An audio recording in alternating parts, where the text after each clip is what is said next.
folks. Welcome to another episode of Film Study. This is Ken McKusick, and we're back for part two of the discussion of the defense in that very frustrating, demoralizing, season-ending loss to the Steelers, 26-24. Really feel bad for Tyler Loop in a lot of ways, a guy who had a pretty good rookie year as a kicker.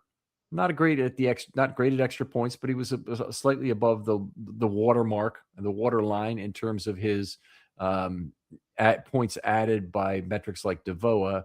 I'm sure that probably changed with the missed field goal last night. Tough night for him. But we're talking about the defense here, who also had a very tough night. And joining me to do that again is Jacob Abuspatan, correct? Much better, yeah. Okay. All right. I appreciate it, Jake. Thanks for coming back on the show a second time and doing that. We hit on some good things, I thought, in the first episode. Some things about the amount of risk a defense needs to take in order to get results, particularly against a quarterback that is just grinding them to dust with, medium range passes and the ball out quickly. There are a limited number of things they can do, but you mentioned you'd have liked to see a lot more aggressive man defense. Yeah, and like I said, I mean, how you bring the extra pressure, or like I said, even if you're just trying to crowd the back end of the defense, just creating a little extra pressure on the opponent. When again, I think the word I used essentially was not conceding, free yardage, pretty much. Okay. All right. I think everybody would like that. Big missed tackle game for the Ravens. We certainly talked about that and how much worse that got without Kyle Hamilton. We talked very briefly, maybe not as briefly as I was planning to, but briefly about the lost opportunity in terms of the trying to not allow the Steelers defense back on the field. There's two other pods for that might be better for you, depending on whether you want the long version or the short version of that. Look at the game recaps from last night or the post-game reaction shows. The defense played very heavy in this game. We'll probably get more into this during this episode, I would say, but they had 4 defensive linemen only active, and they used a lot of them on a per-play basis. They used 1.8 per play. There's an extremely heavy reliance on Travis Jones. We talked about that. We talked about some of the fatigue on defense that occurred with the big loss of snap count. So I think that first episode is worth listening to. Go ahead and take a look at that on filmstudybaltimore.com or your favorite podcast platform. Now let's talk about some individual players in this part of the show. And Jacob, you've been on for the offense before, but it works the same way. Who would you like to talk about first? I mean, you mentioned Jones, so might as well go ahead and kick it off with him. And again, like I definitely want to hear more of how you feel about it, but in my view, overall, decent game considering the amount of time that he was out there. Again, he was the only one who really produced any kind of meaningful pressure. Was one of the 2 with the sack. I noticed, like, one of the things that we had noted was, I mean, he led the team with 5 sacks in the year as well. So the kind of the issue there is that it was 5 sacks. So that's not really a great number, right? But just shout out to him for at least kind of producing in a system that hasn't seemed to produce overall. But like kind of we were saying, he was just out there all game. Towards the end, just it definitely showed. But it's just one of those times you want to credit a player for putting that effort in, and his future with the team, I think is definitely to look forward to, because it's been up and down, it feels like, with people with their opinion of him. I know I wasn't as big of a fan at first, and the other guy was Broderick Washington, but the 2 of them I was kind of like, but Travis Jones really has kind of come out of the shell and I think been productive, and I'm hoping in the future they can kind of build off of that. I mean, he's one of the Ravens' really 2 central players moving forward over the next few years, along with Hamilton. I'd add Wiggins to that group as well. Wiggins is obviously a central player. We hope that Starks and Green are those. So far, they're not. Okay, but to be fair, they were rookies and they played like rookies this year, and hopefully both of them improve and play at a higher level. I think it's entirely possible and likely they will. And maybe from that sense, you want to already project them into those roles, because if they're not, it's a big problem for the Ravens. But the fact Travis Jones is a guy that I want to be the centerpiece on the Ravens. And I think he actually gives the Ravens a lot of draft flexibility this year because they can go out and they can find a nose tackle or they can find a 3-tech and make an economical draft pick of an outstanding player. Maybe that a penetrating 3-tech, a guy that will generate a lot of pressure himself, would be certainly a lot more draft capital. And if they find a nose tackle instead, who basically is going to outlast John Jenkins within the Ravens system, so it'd be very quick. It'd be much like the relationship between Travis Jones and Michael Pierce was when Travis Jones first came into the league. He was behind Michael Pierce originally, and then all of a sudden during that 23 season, I think about midway through, that switched, and Travis Jones became the number one nose tackle, and Michael Pierce dropped the rung, and then for 24, Michael Pierce was the backup. I could see that kind of a relationship with a new nose tackle coming on that would take over for Jenkins and move Travis Jones to the 3-tech permanently, because I think he would be an absolute monster there, playing much more one-on-one versus guards. I mean, teams would be trying to have to figure out what kind of gimmicks they would use to get him blocked there. And of course, that's where a lot of the truly impactful pass rushers play, is they play 3-tech, not on the nose in the NFL. Yeah, and I mean, and the biggest thing about that too is, I mean, modern NFL, it's still a boon to have a solid nose tackle. Again, we talked about last episode to kind of eat up those running plays and take on the double teams, but it does, like you said, it gives you options. I mean, like I would personally prefer. We need to work on pressure. Like I've been a big believer that I love the idea of generating pressure through scheme, but it never beats just having someone that can be a dog and get pressure on their own. So I would like to see either someone that does permanently free him up to be that 3-tech, or someone that can at times be on the field with him and rotate with him to give them flexibility on the inside. But yeah, you're like you said, you're definitely right. I mean, he does provide a lot of options for what they can do and not have to heavily invest in the interior. But there's obviously, with Madueke being gone, like they're going to have to do something still. But he does Right. free it up a lot. I mean, they signed John Jenkins, which is a great 1-year Band-Aid for the situation. It could even turn into, another year after that. But for right now, it's a 1-year Band-Aid. That's what realistically it can be.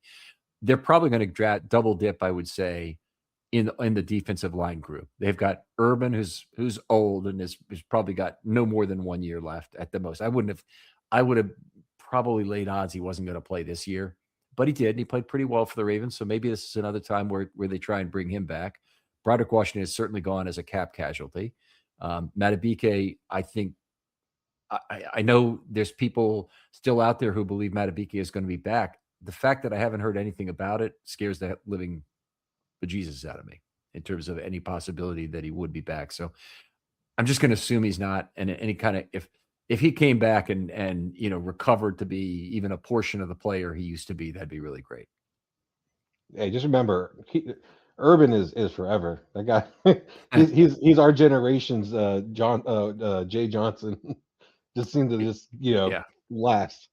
It's been exciting that they've been able to hold on to him for that long. But I double dip in the draft. Aeneas Peebles, I don't know what to think about the season he's had this year, because it's a lost season effectively, and he's going to have to basically probably be a different player physically next year, which is he may not have the frame to carry weight exceptionally well, which may make it very difficult for him. He's going to have to get a lot stronger than other players who are larger would even have to do.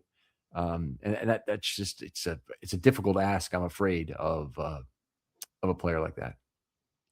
Yeah, I mean, speaking on just real briefly on Peebles, that's actually one that I'm not as familiar with him overall, but I know I've heard other folks talk about him, and just it's been interesting not seeing him be involved really this year, because I've heard from others that he really was someone that the coaches were into. They wanted to bring him on, like they were on the boards wanting to bring him in, and it's just so, if that's the case, it's very interesting to kind of get your guy, and then nothing happened. So Right. that yeah.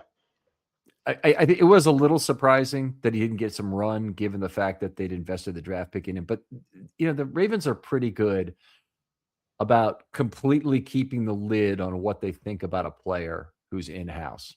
Like, the Ravens have never said anything bad about David Ojabo. And so as long as you have a good work ethic, you want to come into the building, you want to work towards being a better player. There's not going to be any coach that gets up there and says, this guy sucks and whatnot. When they get salty about things, it's because somebody's got either a work ethic problem or they don't think they're completely focused on football. And an example, Ben Cleveland was certainly an example like that. Had a lot of other difficulties that have occurred. And to compound that problem, there were a lot of guys from the sideline who'd looked at scoring either on PFF or from me, and they'd see in Cleveland's limited opportunities that he'd done pretty well. And that only magnified the number of questions whenever there were any kind of questions at guard, like there have been with Falalele and Voorhees this year, is why aren't we seeing Ben Cleveland? Why aren't we seeing Ben Cleveland? Why aren't we saying, well, if you're John Harbaugh, you get very tired about that question eventually, and you eventually try and short circuit it when he eventually basically kind of flared up a little bit and said, slightly louder tone of voice, that Ben Cleveland knows what he needs to do to get on the football field. And and then he listed a couple of things, and it was like I basically saying, I'm not going to answer any more questions about Ben Cleveland. So he did the same thing, or slightly different way, with Tim Williams when he was about to be released. He was pissed off with his work ethic, as a pass rusher, and it might have had to do with special teams. There could have been multiple reasons for it. But when he starts making salty comments about a player, that player's not long for this place. Aeneas Peebles, there hasn't been any of that. I think they are still hopeful that the guy can provide something, but he's been a situational pass rusher when he's been in there this year. It's only been a few snaps. And I don't know what future there is as a first or second round run defender. I think he may be stuck in a position in a frame that he's only a penetrating 3-tech as a pass rusher, and that really limits how you can use the guy when you're playing on a team that has this tradition and long-standing set of outside linebackers who kicked inside on those downs. What about Von Noy? You want to talk about Van Noy now? Yeah, how'd you feel about him? Okay, I'll start off on Van Noy since you started off on Travis Jones. Let's do it that way. So, very happy with his first half. He was one of the Ravens' most dominant players. Made really big plays. He had a pressure, and let's get to it here. There were like 4 plays he made. He made the stop at the end of the half with Gilman, which was huge. That was his biggest play. Then he had another drive-ending play where he basically dove and forced Rodgers to ground the football towards the right sideline, I think in coverage of Gainwell. It was on 3rd down. So that got him off the field.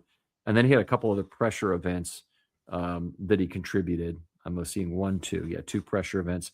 Both of those ended. Well, one ended incomplete. The second one ended in a sack 0 for Robinson, but he had the initial pressure on that play. So I thought his first half was excellent. The second half, here's my problem. The Ravens did not have very much ability to rest players at all. Okay. But they did rest Van Noy. To a lesser extent, they rested Draymond Jones. And those guys, they really were depending on to be pass rushers they could get something from, even as they wore on in terms of snaps. And they protected them against the run, and they put them out only on these passing situations primarily. And Van Noy in 15 snaps in the second half didn't even make my notes once. There wasn't one time where he got pressure or he made a good play on a run, or even that he's involved in any play. We have a good system for indexing our notes, which allows us to quickly, get to the plays for each player. We have another contribution from Maureen that's just been outstanding to this project over the years. But Van Noy's game bothered me from that standpoint, is that while the defense was really getting shut down in the second half, he, as a rested player, was not making a big contribution. So I don't want to delve too deep into things that we don't have access to, but it has been interesting to see him kind of be at the center of a lot of, I guess, media talking points. Like it seems like because he's a veteran, he's been here a couple of years now. It kind of seems like he's getting asked these questions, and I definitely it's hard because you see the effort that he made the first half. Like you can't take away from the effort that he made the first half, but then um I do sometimes wonder. I mean, it's the end of the season, the game's starting to wind down. I mean, he's obviously an older player. He's a little bit tired, and it's just uh is he just beat up at that point? But like I said, they're trying to keep him fresh. I've Right. always really liked him. It's just the last 3 weeks. I don't follow a lot of sports media, but I've somehow seen multiple things pop up with him, like having non-comment comments and things like that. So I do kind of wonder where his head is at during the game. But I mean, like I said, he had a great first half. It's odd to see someone who seems to be so normally um, have that work ethic to kind of just tailor off the second half of the game.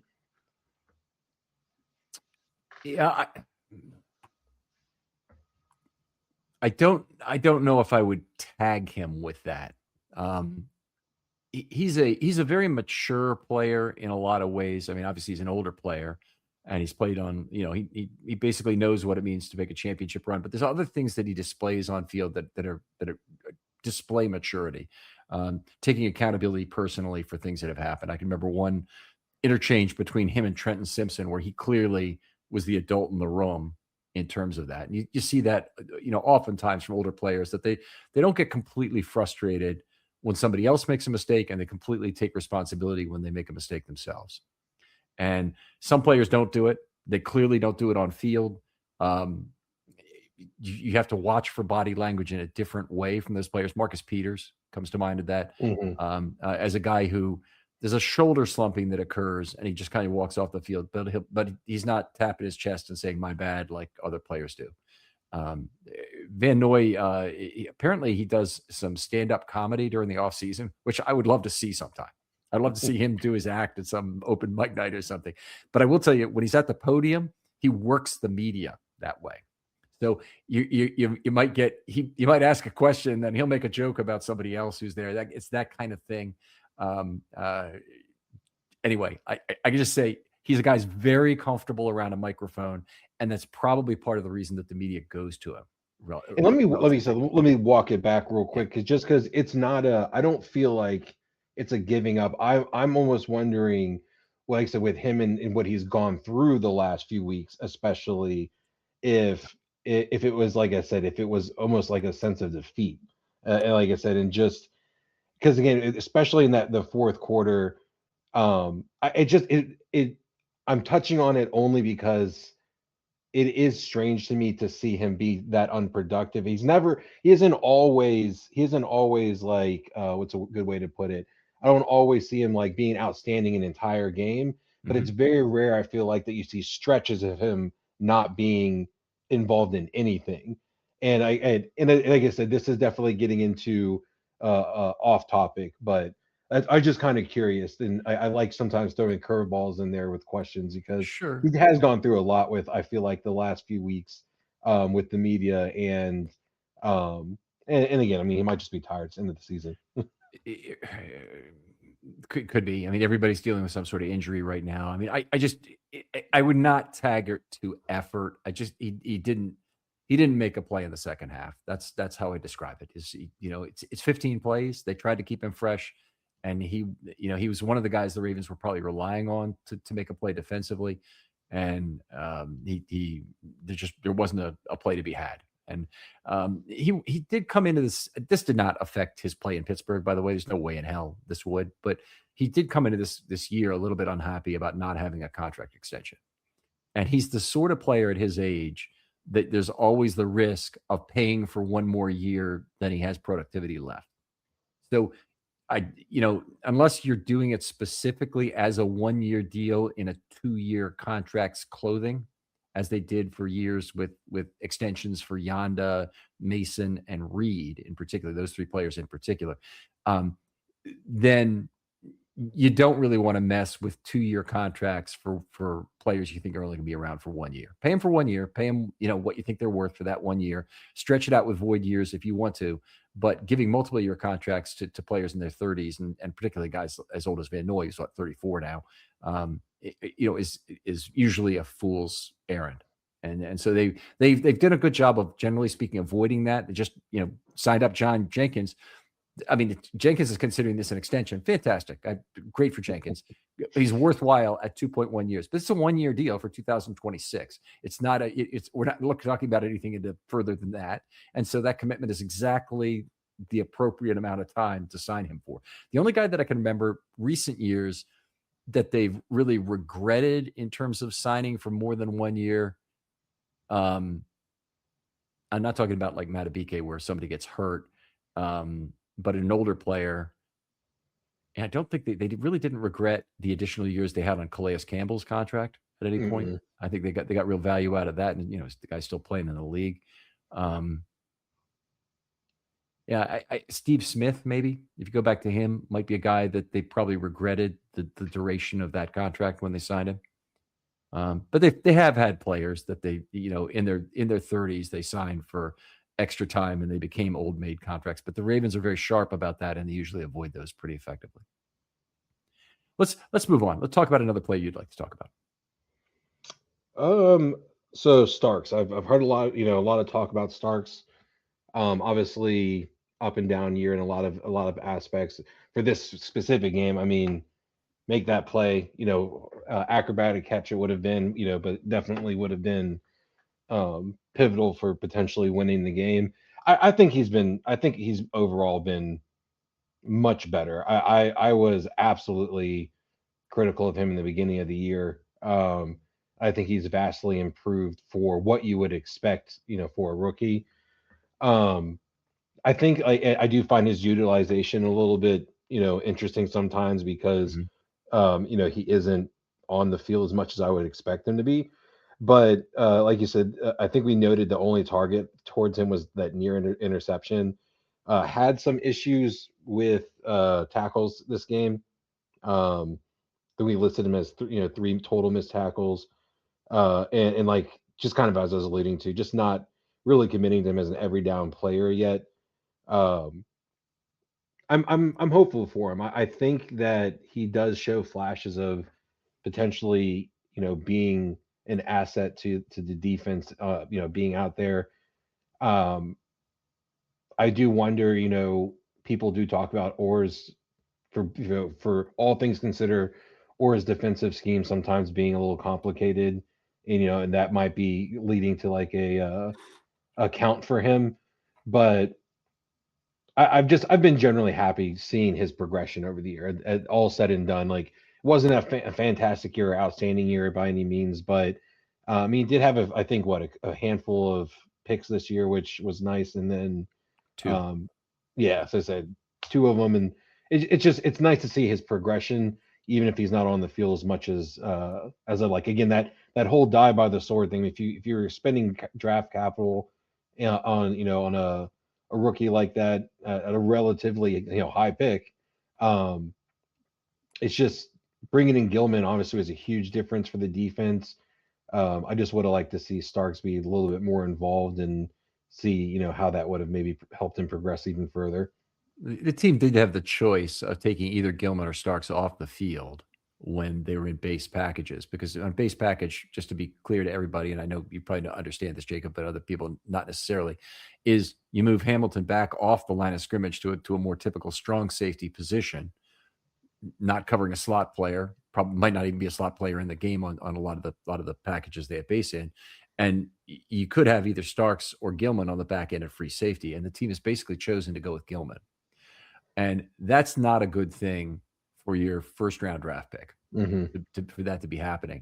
Now, Starks has had a bad year in terms of yards per target allowed. I have to go to this right now because he actually finished a little bit strong in this one, but let me just look real quickly at how he finished the year.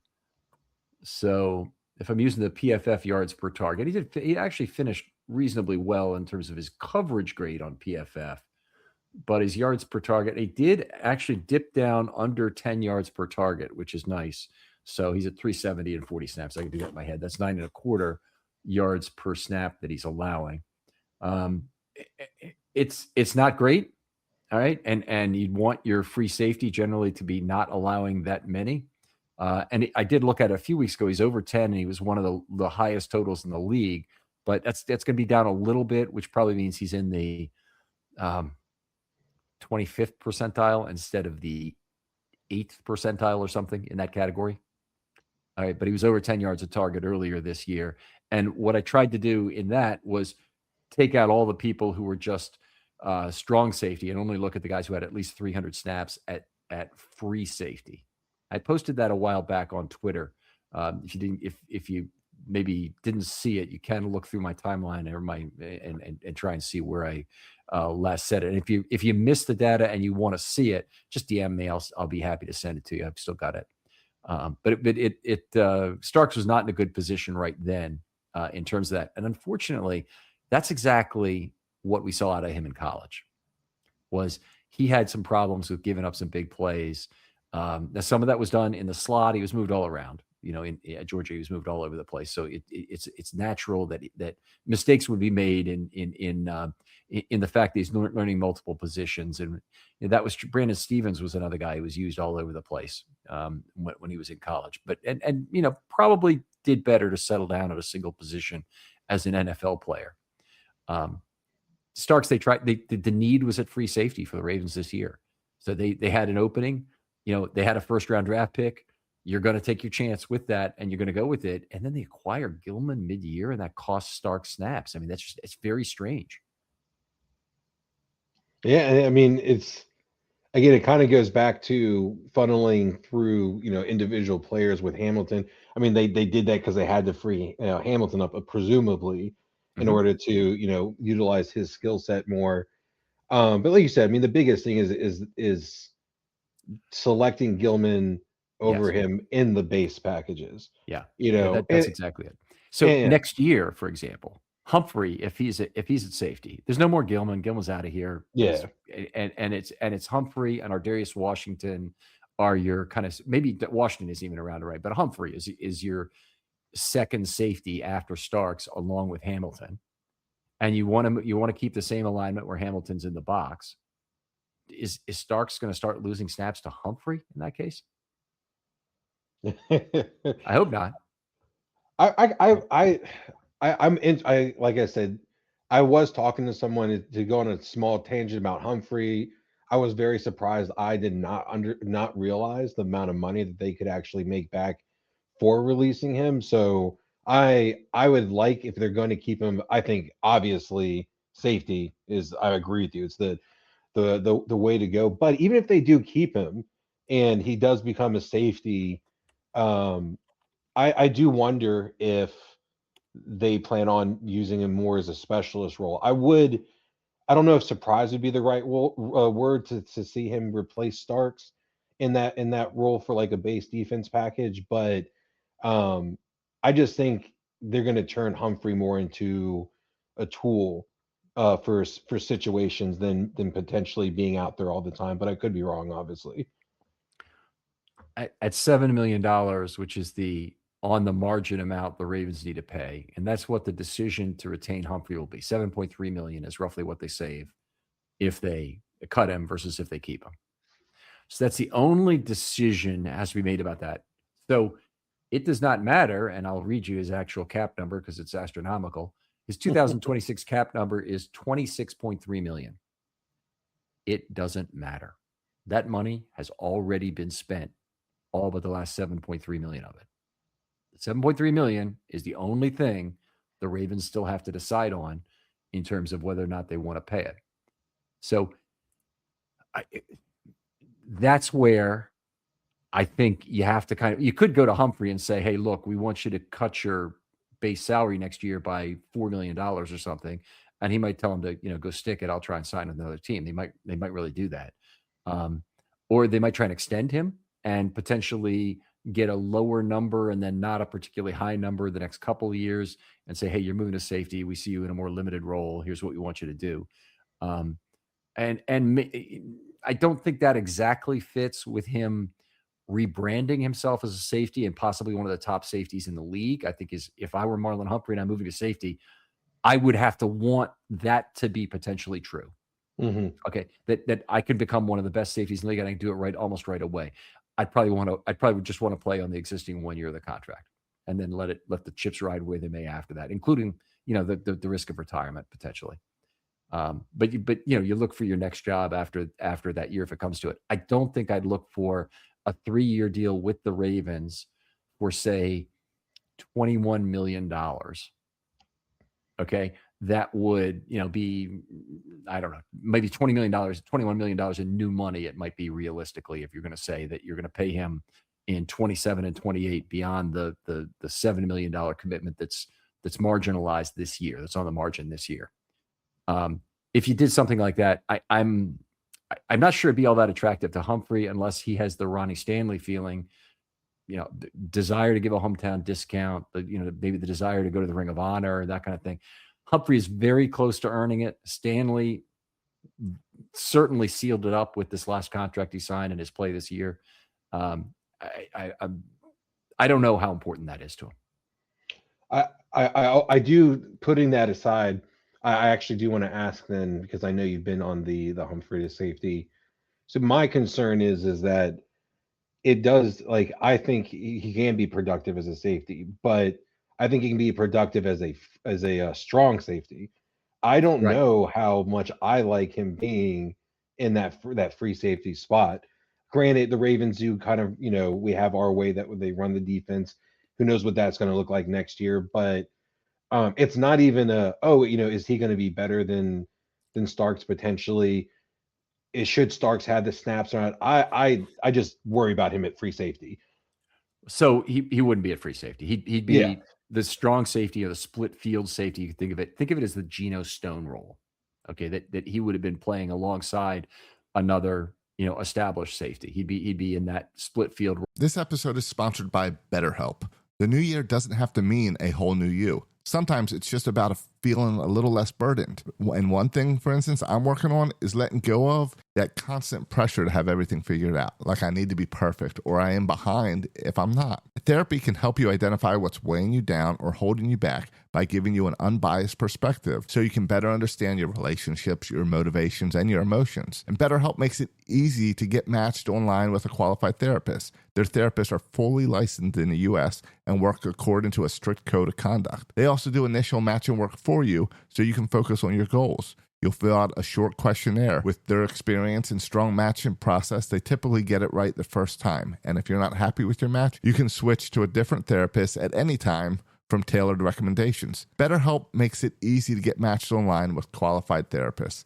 Sign up and get 10% at betterhelp.com. That's betterhelp.com. Every day, companies you've never heard of are making millions off your personal data. Your name, address, phone number, even details about your family are pulled from public records on the internet, then sold without your consent. There's an entire marketplace built on your privacy, and most people have no idea it exists. Aura fights back. Aura removes your personal data from broker sites and keeps it off. Aura also alerts you fast if your information shows up in a breach or on the dark web. But Aura is more than just a data broker removal system. It's a full digital security suite that protects every part of your online life. Aura gives you a VPN to stay private, antivirus to block threats, a password manager for safer logins, and spam call protection to shut down scammers. Aura scans the dark web for your most sensitive information and notifies you instantly if anything is exposed. And if your identity is ever stolen, you're backed by up to $5 billion in insurance and 24/7 US-based fraud support. Other service charges about the same, but only cover one or two areas. Aura gives you everything: data broker removal, identity and credit monitoring, device protection, and fraud support, all in one simple app. Aura removes what's already exposed, protects what's not, and puts you back in control. Go to aura.com/remove for complete digital protection and peace of mind. That's aura.com/remove. Well, he'd be on for split field snaps. And the other thing is, you can put him on there on early downs too. Same way Gilman and Starks and Hamilton play on all the big nickel snaps. You can put him on other early down snaps. It gives the defense tremendous flexibility in terms of the ability to cover for whatever Hamilton's responsibilities were when you want to rush the passer with Hamilton. That was a big thing early in the career of DeJuan Landry. He was a guy who empowered Rex Ryan to blitz the outside corners a fair amount in that 2006 season. He was just a rookie. because he could jump right in and play cornerback in place of a guy who's blitzing the quarterback. So that's a really valuable incremental asset. I mean, he understands the defense from front to back now because he's pretty much, particularly if he moved to safety, he'd have played every position pretty much in the defensive backfield. I think he would give the defense a lot of flexibility in that role. I'm very high on the possibility of him doing it. And he's had a lousy year at corner. I mean, you got to face facts. Is he's PFF's lowest graded cornerback in the entire league right now in terms of coverage. Yeah, I'm on board with it. Like I said, I'm on the same page. I think between the two of us, I probably lean more to him again being situational packages, things like that, more than really being out there just as a straight up, deep drop safety. But let's so we can definitely move on to the other person. That was one I think we could talk about all day. Okay. Yeah, you're right. We could talk about him all day. How about Wiggins? He had a really nice bounce back game. I don't have a whole lot to say about him other than, if you're looking for man coverage, he certainly provided it in a lot of ways in this game. Down the right sideline, he got hit in the face mask by the ball. I don't know how the official scorer in Pittsburgh or the guy who's running it for the NFL didn't award a pass defense on that play. Pass defense face mask, right? Whatever. He just and then he knocked down two other passes where he crossed the body. That's a real indication that you're staying with that receiver effectively. You trust your makeup speed. So really good to see him come back after the previous poor game against the Packers. Yeah, people are so ready to jump on him after the Packers game. Like I can't remember if it was one of your posts or not, but I was just like, look, this is. I'm not going to throw Wiggins out there as top 5 cornerback or anything, but he's been very well worth it. And that last game was very much a blip. Like I don't have a lot to say about this game either. It was solid. Again, I mean, most things in the secondary that we alluded to before really came down to that lack of pressure or the ball being out quick. Overall, they had a decently solid game outside of who I'm eventually going to talk about with the final play. But yeah, it was a solid game. It was pretty much leave it at that for him. Okay. Who would you like to talk about otherwise? I definitely, like I said, I want to get to Uzier, but I don't mind leaving him for last just because it's not a big topic, but it's it's a nail biter one. But how about I mean, we've really dived into Hamilton and stuff. So how about this? How about one guy that's kind of missed a little bit on the discussion today, only brought up briefly, was Simpson. So it's funny because we were talking about how Simpson was a lot of times taken out and from the dime, so they can move Hamilton down to that will role instead. What's funny though is that the one of the only tackles I remember on one of the quick flats was actually Simpson. Yeah. So it is kind of funny to think about him not really being involved with the dime. And the one play that really stood out for me from him was that it was a quick pass off to the right and he chased it down. But it set up the 4th and 1. That was the play you're talking about, the Gainwell tackle. Yeah. But I mean, I think he's still showing that physical ability.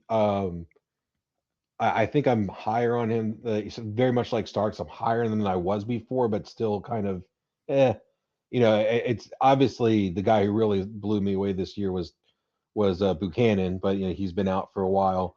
But yeah, I mean, I wouldn't mind talking a little bit about Simpson if you have anything additional. I know we kind of talked in a little bit, and it was a mostly quiet game, but again, that was the one play that surprisingly kind of like stood out to me. So Simpson has done decently in terms of coverage metrics when you look at him for the years. He allowed only about 5 yards per target, about 5.1 for the whole season. He's had not a great relationship between stops and missed tackles. His missed tackles probably a little higher than you wanted. Most of what has not worked for Trenton Simpson this year is knowing exactly where to be. I think he's done a pretty good job of following the play. I wouldn't trust him at all if Roquan wasn't there to be in the right place. I think it requires a little bit of hand holding. And, even though you look at something like PFF and his metrics across the board look pretty good there, the Ravens have a strange fascination with taking him off the field.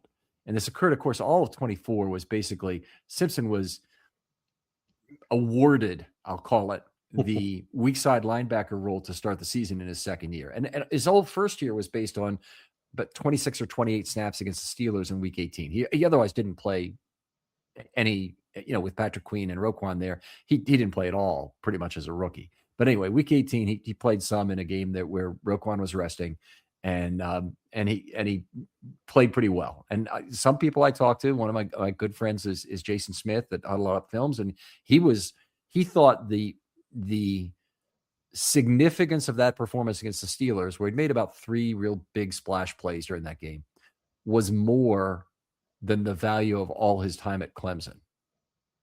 And I wasn't sure that I could really put that same piece on. And then, of course, he's awarded the weak side linebacker job in 2024. He promptly lost it in a staged manner. The first stage was they went from being a committed nickel team to a dime team. So they moved Kyle Hamilton in to play dime on obvious passing situation. They took him off the field. Then he started playing rotationally with Board and Harrison at that weak side linebacker spot, rotationally by series, which, by the way, that tells you competition as opposed to situational specialists kind of thing. They're rotating by series. And then all of a sudden, he's lost his job entirely to those two, who are playing a combination of outside linebacker for Malik Harrison, who's also playing inside. And you had Chris Board, who was playing on more passing downs. They obviously trusted more. They lose both of them. They sign Buchanan, but Buchanan's a rookie now, and Buchanan wins the job over Simpson. I mean, it's just we're not speaking volumes to the organization's valuation of Simpson there. Even though I would basically say that he's made some plays, he's been in the right place. His missed tackle problem has not been horrific this year by any stretch. I mean, if you live through Patrick Queen, you can certainly live through Trenton Simpson as a tackler. Let's put it that way. Yes, that's the comparison I often hear between the two of them. But yeah, like I said, I think you really kind of hit the nail on the head for a big part of it. For me, is just it doesn't seem like he makes. It doesn't seem it matters when he does or doesn't make plays. It's just there doesn't seem to be that commitment for him to be out there. And I think a big part of, like you said, it does come down to a lot of the packaging that they do. They really found something that they love with Hamilton, which is 100% understandable. And that kind of does put him in, no man's land versus prior to that, as far as his usage. But I guess that's really kind of, if we're going to tie the bow on it, is, I mean, what is Simpson's, role moving forward with the team? I mean, is he just destined to be regulated to depth forever, or, do they move on eventually? I guess it's just. I mean, eventually is next year. So they've got him for one more year. He's signed in his original rookie 4-year deal. So he's still a cheap young player who has real value on special teams. I think he's a good player there. I think he's a good backup player. I don't think he's a bad backup player at all. Dog scratching at the door. I got to do something about this in a second here, but I don't think he's necessarily going to take Buchanan's job next year unless Buchanan really can't go. What do you think about it? Yeah, I said I've been impressed with Buchanan in a limited amount of snaps that he's had. Again, to my surprise, I really did kind of see Buchanan coming in as another Patrick Queen or another Simpson, where it's like, wow, they occasionally have these splash plays, but can they do it regularly?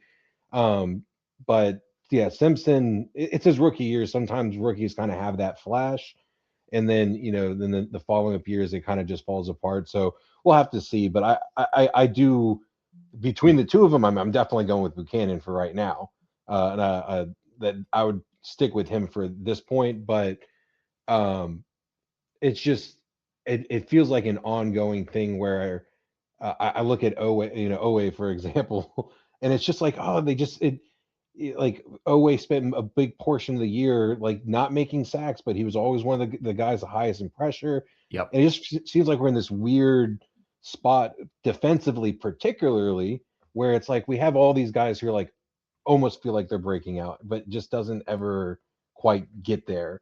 Obviously Hamilton withstanding, and Travis Wiggins is Jones for standing. yeah, and Wiggins is kind of on that trajectory, but it might be a lot of nostalgia. I've been a fan for a long time now, and obviously you undyingly love your players as a kid and stuff like that. So it might be just being nostalgic, but it just felt like we had such a better pipeline before than we have recently.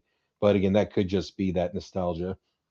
I mean, they've got great players right now. They obviously they drafted the right quarterback. We'll start with that. But even beyond that, the 22 draft, for example, the load of talent they got in that one, starting with Linderbaum and Hamilton, and adding Travis Jones in round 3, right? Pick number 76. They've I can't fault them for really failing to have good drafts recently. I don't think that's fair at all. But they, not everybody works out either, and they've had to replace with veteran talent.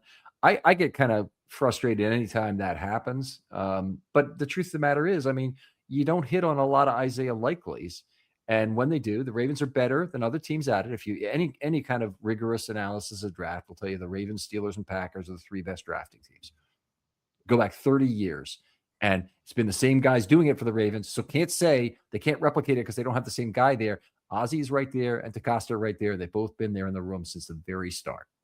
And there's no reason why they can't continue to replicate the same methodology that is been the cornerstone of this franchise basically for more years. I think any notion that Eric DeCosta should be gone is just it's so far beyond ridiculous.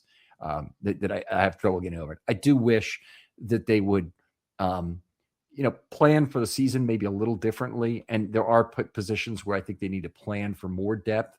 Inside linebacker is not one of them. So the depth there for Simpson is kind of a surplus. It's a nice to have. The depth at safety, though, in this is absolutely critical. The depth at corner is absolutely critical and very well understood, by the way, by the organization. They haven't let us down there. They did kind of let us down this year at safety. They let us down last year at safety in a different way because they went with some veterans who didn't work out. So Marcus Williams and Eddie Jackson are both gone, but they didn't really replace those guys with that third safety, and they end up having to trade the best pass rusher on the team to get one in the middle of the season. And that kind of flustered me a little bit. If you're talking about the management decisions they made, that was one. I respect the decision to moneyball the guard position, which is basically what that comes down to. Is they made a decision, we're not going to spend at guard. We think we've got good coaching and we can make that work. And it may not have worked out. Obviously, Faalele is going to go. I think he'll actually make some money somewhere. But the Ravens fans, at least, are perfectly happy to move on and go to the next guy. And don't be surprised if the Ravens try and do it via the draft again, and hopefully just work with a player for multiple years rather than a converted tackle that they make into a guard and doesn't have nearly as much runway, which was really the case with Faalele. And then just to tie the bow on it, because I know we're trying to get through the last bit of it, but yeah, Awuzie, just it's unfortunate, like for things to end that way. I think he had outstanding season. I think he had a fine game. It's just to pretty much get the revenge of Heinz Field, whatever you want to call it, terrible field. Just having him slip up and pretty much be the nail in the coffin is just really unfortunate. I think he's been amazing this year, and it was one of the things I was actually like really sad about this year is to see that note end on with him, because I think he's been outstanding this year. Yeah, I mean, I agree with you. I think he's the guy I'd love to have back. I just don't think the Ravens are going to be able to afford him. So he probably gets a 3-year deal for $25 million or something somewhere. I don't think the Ravens would be willing to invest that. So I actually look at the corner, and this is one question I was going to ask you is how do you rank that among the Ravens draft needs? Because I know people don't want to hear it. They want a pass rusher, they want an offensive lineman, they want a defensive lineman. There's pretty much the 3 positions they want. I think actually corner, with the age of the group, potential move of Humphrey to safety, potential departure of Awuzie, I think they're going to be left with Nate Wiggins and not a whole lot of other obvious talent at that spot. And I'd really like them to try and I think they're going to need to draft a corner pretty high. I can, the easiest way I can say is, and I'll make it very concise, is TBD DC. So, that need changes drastically with if we stick into the same system or not. Like they can kind of not address it if if something changes, but it's the one of the highest needs as long as they're sticking to the current system. Okay. So you're okay. Fair enough. Fair enough. We'll have to leave it at that. We'll move on to a mailbag question or two. Prof. Boggs had a question. Said, I remember actually looking forward to watching the Ravens defense with McDonald and to an extent Martindale. To an extent, that's really unfair there, Prof. Boggs. Does Harbaugh move on from or take a more active role in D in the defensive approach next year? And who are potential replacement candidates? You bring up a really interesting point. Josina Anderson posted something on Twitter today indicating the Ravens are likely to replace, as I take it, both coordinators. And I also would take that to mean that they're not looking to replace the head coach, who obviously didn't get fired on this Black Monday here, which I know has a lot of people bothered. I saw one tweet today. It's 5:30 and John Harbaugh is still coach of the Baltimore Ravens. Yeah, I'm not a rabid get rid of Harbaugh person. I definitely do think he has a tremendous value and will be successful somewhere else. But I'm also a big believer in if something's stale, it's okay to change it. So I won't dive deep into it. Like I'm fine really moving on with him because of that stale aspect, not because I think he's a bad coach. Monken, I would take too long to touch on him, but I'm totally fine with Orr being gone, not because not really just dislike him. It's just it's multiple years now where they start off terrible and then sort of recover, but not really. I do the most interesting I've seen out is with Stefanski being removed is what's his name can't remember his name now, but being Zach available. Taylor? No. Okay. What's their DC? What's their coordinator? Schwartz. For some reason, we're pinged with getting Schwartz, so I wouldn't hate it, but it'd be interesting. But to go with the whole why, did things look more interesting before is with Martindale again. It was high risk, high reward excitement. With McDonald, I mean, it generally was in a lot of way masterclass defense, and you kind of felt like you almost learned something watching what they were doing, and so that's where there's a little bit more excitement. Like the really troubling thing is that if Orr and the players could come together and work on the communication and execution of what they're trying to do, it probably would be an interesting defense as well. They're just continually is a disconnect between whether it's a player not executing, whether or is putting someone in a bad spot.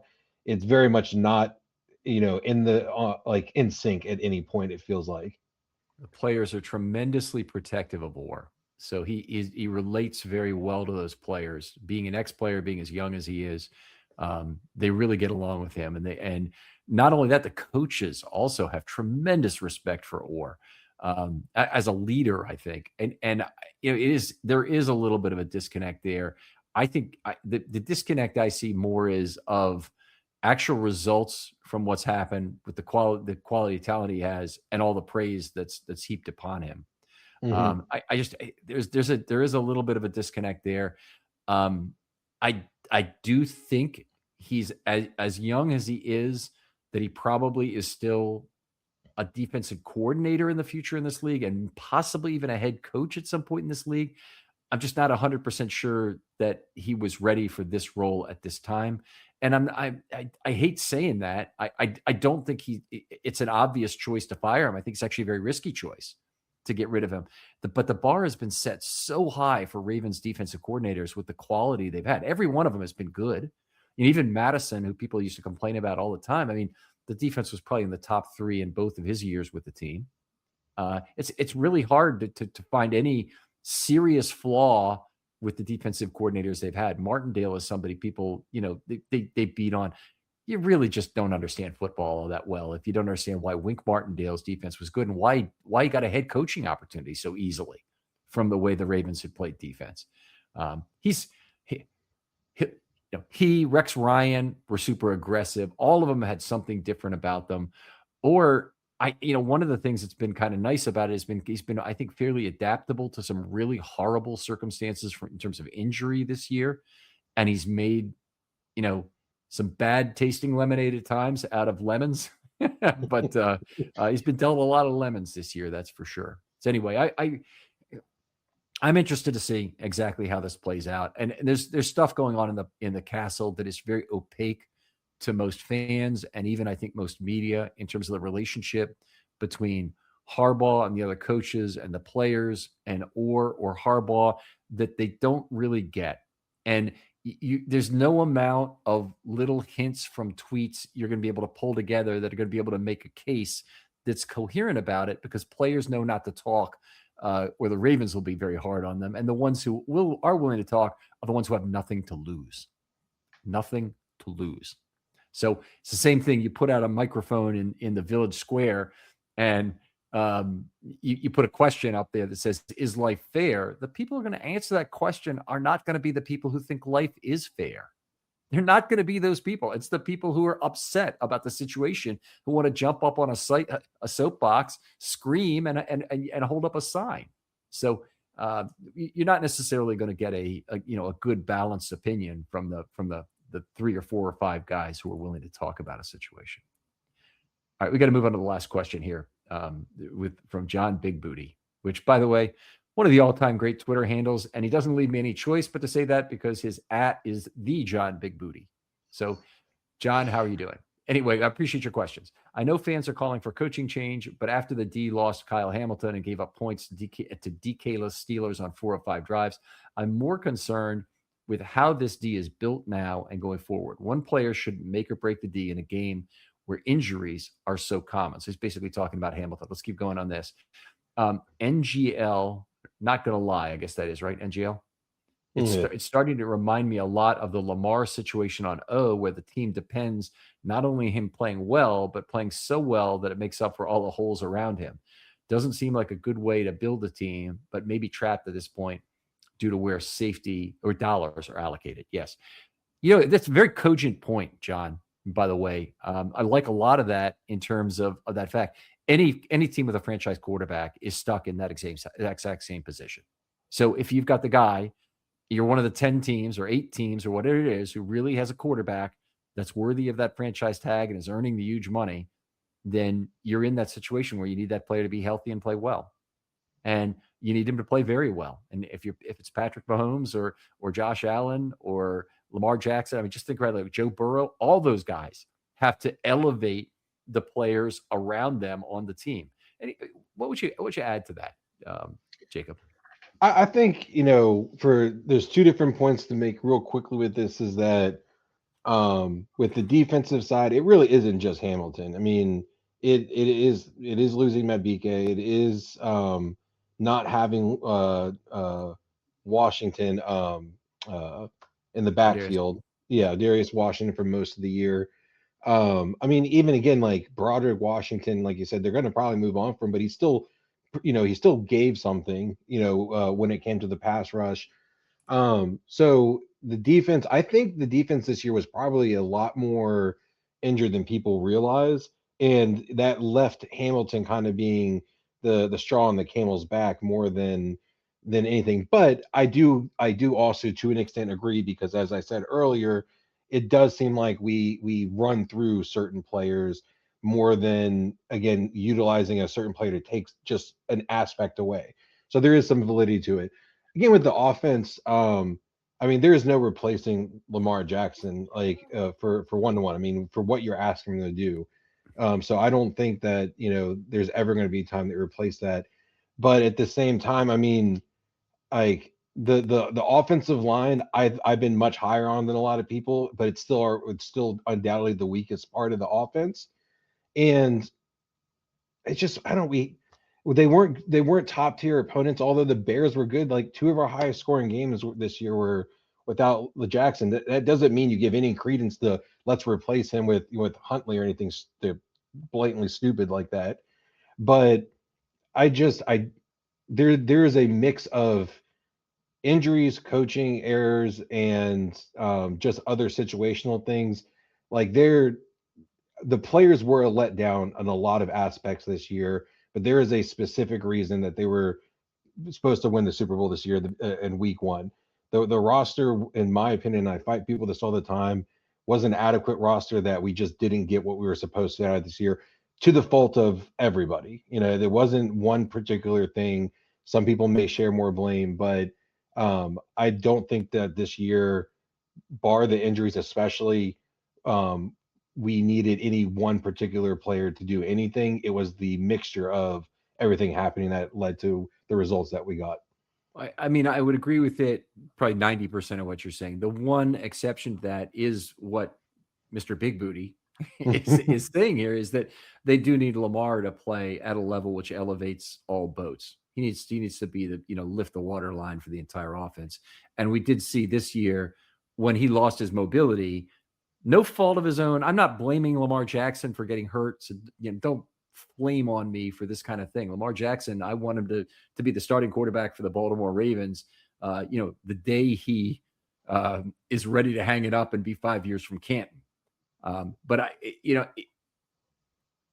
the difference in his play due to the lack of mobility totally changed the misdirection value of what the Ravens had on offense and totally changed their ability to grind out opponents as they have in the past. And so it didn't run as much with Jackson. They didn't take as many easy first downs as they have in the past with Jackson. Some of it is scheme. Some of it is Monken is more of a big play guy. That's true. And maybe they really need more of a hyper efficiency, keep up with the sticks offensive coordinator. They're both edges of the sword. Everybody want to get rid of Roman because, he doesn't generate any big plays. And, he's just wasting Lamar Jackson's career. Look at this. Lamar's never even thrown for 4,000 yards. Well, I think we've just seen Monken play. Okay, he's barely gotten over 4,000 yards now. But there's no need for Lamar Jackson to throw for 4,000 yards and the Ravens to be a fantastic football team. In fact, if Lamar Jackson were to throw for 3,500 and play every game and you do that, probably means the Ravens are having a great year. Probably means the Ravens are having a great year. So he is the guy. He is the one guy who you can't do without the health of. But I just don't.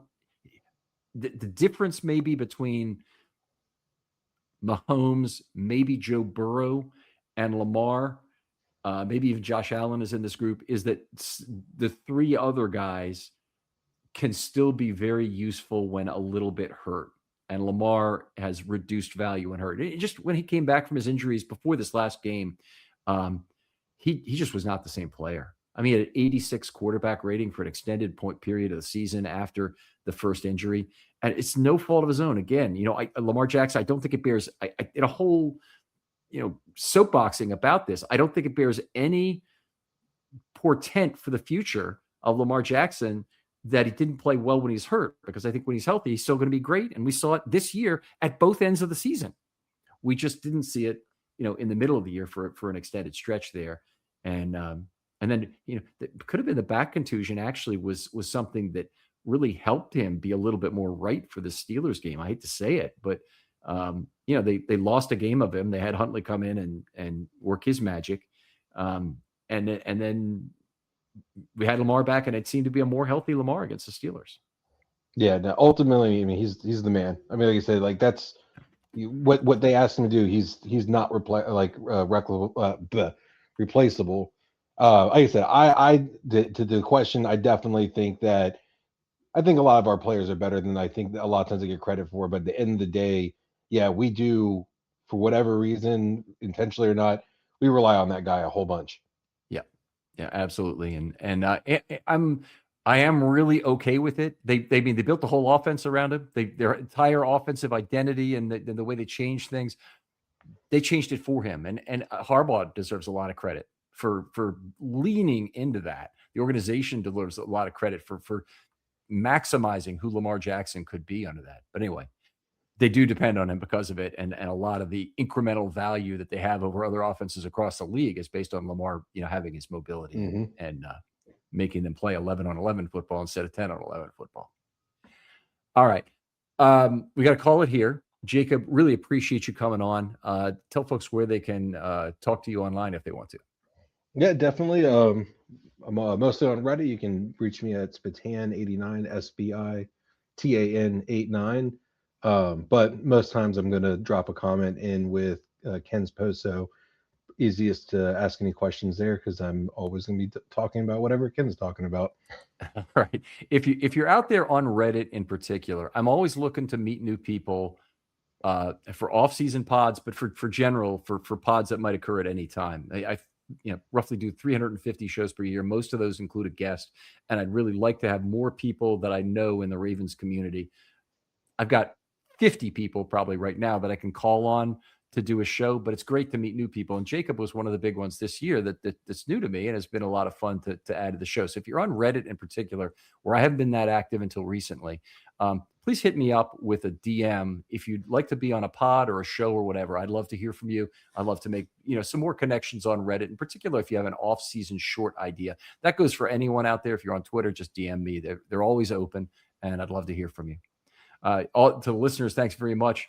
And we'll talk to you again on the offensive pod tomorrow night. Jacob, thanks again for coming on. Always a pleasure. And we'll talk to you next time on Film Study.